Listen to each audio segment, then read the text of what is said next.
আজ তৃণমূলে 21শে জুলাই শহীদ দিবস পালন নিয়ে আপনার ব্যক্তিগত মতামত কি? প্রতি বছর তৃণমূল কংগ্রেস 21শে জুলাই পালন করেন, এবারও পালন করলেন। তৃণমূল কংগ্রেসের নেত্রী 21শে জুলাই শহীদ দিবসের নাম করে যে সাংস্কৃতিক অনুষ্ঠান করেন সেটা আমরা দেখলাম, পশ্চিমবঙ্গের মানুষ দেখলেন। আসলে 21শে জুলাই এই দিবসটার যদি ইতিহাস আপনি দেখেন তাহলে অন্য ইতিহাস অনেক সময় ধরে বলতে হয়, কিন্তু আমরা পশ্চিমবঙ্গের মানুষ, আমরা তৃণমূল নেত্রীর মুখোশটা দেখলাম। পশ্চিমবঙ্গে তৃণমূল কংগ্রেস নেত্রী মমতা ব্যানার্জির মুখটাও আমরা জানি। আমরা তার মুখটা মোথাবাড়িতে দেখেছি, তার মুখটা মহেশতলাতে দেখেছি, তার মুখটা মুর্শিদাবাদে দেখেছি, তার মুখটা আমরা আরজি করে দেখেছি, তার মুখটা আমরা কসবাতে দেখেছি। আমার মনে হয়, পশ্চিমবঙ্গবাসীর মনে হয় যে তৃণমূল কংগ্রেস নেত্রীর ধর্মতলায় এই যে বিশাল আকারের একটা সভা, শহীদ দিবস,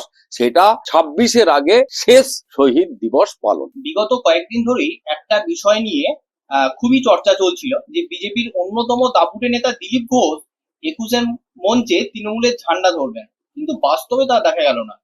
এ বিষয়ে আপনি কি বলবেন? দিলীপ দাকে নিয়ে বলবার মতো আমার ধৃষ্টতা নেই, কারণ দিলীপ দা একজন নেতা, আমি একজন কর্মী। দিলীপ দাকে নিয়ে সংবাদ মাধ্যম অত্যন্ত উৎসাহী এবং উদ্গ্রীব হয়ে থাকেন, কখন কি বলেন। দিলীপ দা যেখানে ছিলেন সেখানেই আছেন, সেখানেই থাকবেন, এটা আমার আন্তরিক বিশ্বাস। এর বাইরে যেটা হয় সেটা সাংবাদিকদের আপনার রটনা, তাদের টিআরপি বাড়ানোর জন্য কিছু একটা বক্তব্য দিয়ে দিলীপ দাকে এই তৃণমূল কংগ্রেসে যাচ্ছে, এই বিজেপি ছাড়ছেন, এই পদ চলে গেল, এই রকম ভাবে তাকে একটা অন্য জগতে নিয়ে যাওয়ার চেষ্টা। আর একটা দিক চিন্তা করলে যে তৃণমূল কংগ্রেসের সঙ্গে দিলীপ ঘোষের বিরাট প্রগাঢ় বন্ধুত্ব, ভারতীয় জনতা পার্টির সঙ্গে দিলীপ ঘোষের সহস্র যোজন দূরত্ব, এইটা মিডিয়ার সৃষ্টি। দিলীপ দার অবস্থান আজকে স্পষ্ট হয়েছে, এটা আমরা আগেও জানতাম, এখনো জানি,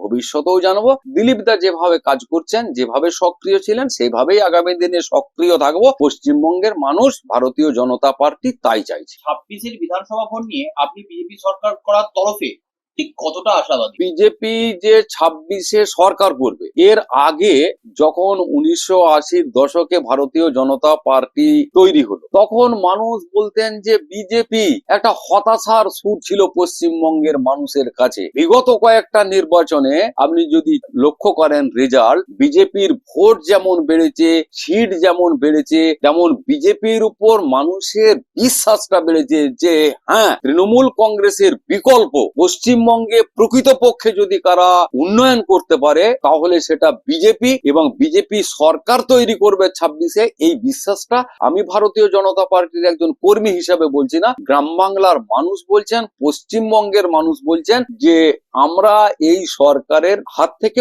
পরিত্রাণ চাই। বিধানসভা নির্বাচনের আগে বিজেপির রাজ্য সভাপতি করা হয়েছে শ্রমিক ভট্টাচার্যকে। এ বিষয়ে আপনি কি বলবেন? এই সিদ্ধান্ত দলের ঠিক কতটা প্রভাব ফেলবে? অত্যন্ত সময়োচিত সিদ্ধান্ত। আজকে শ্রমিক দা 11তম রাজ্য সভাপতি হলেন। এর আগে যারা রাজ্য সভাপতির দায়িত্বে ছিলেন তাদের বিন্দুমাত্র ছোট না করে সেই ধৃষ্টতা আমার নেই। আমি এটুকু শুধু বলতে পারি যে 42 বছরের রাজনৈতিক জীবনে শ্রমিক দা তাঁর 42 বছরের রাজনৈতিক জীবনে পশ্চিমবঙ্গের অলি গলি চেনেন, এবং পশ্চিমবঙ্গে ভারতীয় জনতা পার্টির কর্মী এবং কার্যকর্তাদের তার সম্পর্ক আছে, এবং পশ্চিমবঙ্গের মানুষ যেটা বর্তমানে চাইছেন যে একটা স্বচ্ছ বক্তব্য, সেই স্বচ্ছ বক্তব্য আমাদের বর্তমান যিনি নির্বাচিত সভাপতি শ্রমিক ভট্টাচার্য অত্যন্ত স্পষ্টভাবে সেই বার্তাটা মানুষের কাছে রাখছেন এবং আগামী দিনেও রাখবেন। শ্রমিক দা শুধুমাত্র বক্তা নন, শ্রমিক দা একজন বাগ্মী। পশ্চিমবঙ্গের মানুষ তাদের মনের কথাটা এই শ্রমিক ভট্টাচার্য মাননীয় সভাপতির মুখ দিয়ে শুনছেন এবং বিশ্বাস করছেন যে শ্রমিক দার যে বক্তব্য, আমরা পরিবর্তন নয়, আমরা পরিত্রাণ চাই, পশ্চিমবঙ্গের মানুষ পরিত্রাণ চাইছে, এবং আমরা বিশ্বাস করি, পশ্চিমবঙ্গের মানুষও বিশ্বাস করেন যে নিশ্চিতভাবেই 2026-এ শ্রমিক ভট্টাচার্যের নেতৃত্বে আমরা ভারতীয় জনতা পার্টি সরকার গঠন করব এবং তৃণমূলের হাত থেকে আমরা পরিত্রাণ পাবো। 26-এর নির্বাচনে যদি বিজেপি বাংলায় ক্ষমতায় আসে, তাহলে ঠিক কতটা বেকারত্ব কমবে বলে মনে করেন? দেশে এবং রাজ্যে বেকারের সংখ্যা ক্রমবর্ধমান বেকারত্বের জন্য, এর হ্রাস করার জন্য অন্যান্য রাজ্যগুলো যেভাবে চেষ্টা করছে, ভারতবর্ষ যেভাবে এগিয়ে যাচ্ছে, আমার রাজ্য পশ্চিমবঙ্গ ঠিক সেইভাবেই পিছিয়ে যাচ্ছে। না আছে বেকারের জন্য কর্মসংস্থানের কোনো বিকল্প। সরকারি চাকরি নেই, কলকারখানা নেই, এমএসএমইতে আপনার বেকার যুবক যুবতী তারা কিছু করে খাবে, তারা কিছু একটা নিজের পায়ে আত্মনির্ভরশীল হয়ে উঠবে, স্বনির্ভর হয়ে উঠবে, সেরকম কোনো দিশা এই সরকার পশ্চিমবঙ্গের যুব সম্প্রদায়ের কাছে দেখাতে পারছে না।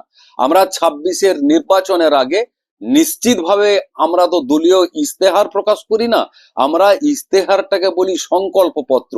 সেই সংকল্পপত্র দেখুন, আমাদের উপর পশ্চিমবঙ্গের মানুষ যেহেতু বিশ্বাস করছেন, ভরসা করছেন এবং মনে করছেন যে এরা সরকারে আসবে এবং এরা পরিবর্তন ঘটাবে, তাহলে নিশ্চিতভাবেই বেকার যুবক যুবতীদের জেনে রাখা উচিত যে নিশ্চিতভাবেই এই স্বচ্ছভাবে নিয়োগ, এটাতে জিরো টলারেন্স নীতি নেবে।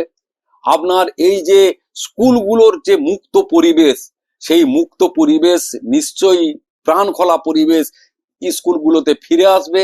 যে বন্ধ কলকারখানা রয়েছে সেই কলকারখানাগুলো খোলার নিশ্চিতভাবেই ভারতীয় জনতা পার্টির সরকার চেষ্টা করবে। এবং শিল্প শ্রমিকরা নিশ্চিতভাবে বলছেন, আপনারা শুনছেন যে শিল্পপতিদের বলা হচ্ছে আর একটা বছর, কয়েকটা মাস আপনারা অপেক্ষা করুন, আপনাদের আমরা জমি দেব, জমি নীতি আমরা তৈরি করব, আপনারা এখানে শিল্প বান্ধব পরিবেশ দেব, আপনাদের লক আউট, ধর্মঘট, হরতাল, যার মধ্য দিয়ে পশ্চিমবঙ্গে সিপিআইএম এর 34 বছরের রাজত্বে 56,000 কলকারখানা বন্ধ হয়ে গেল, সেই ইতিহাস পশ্চিমবঙ্গের মানুষ জানেন।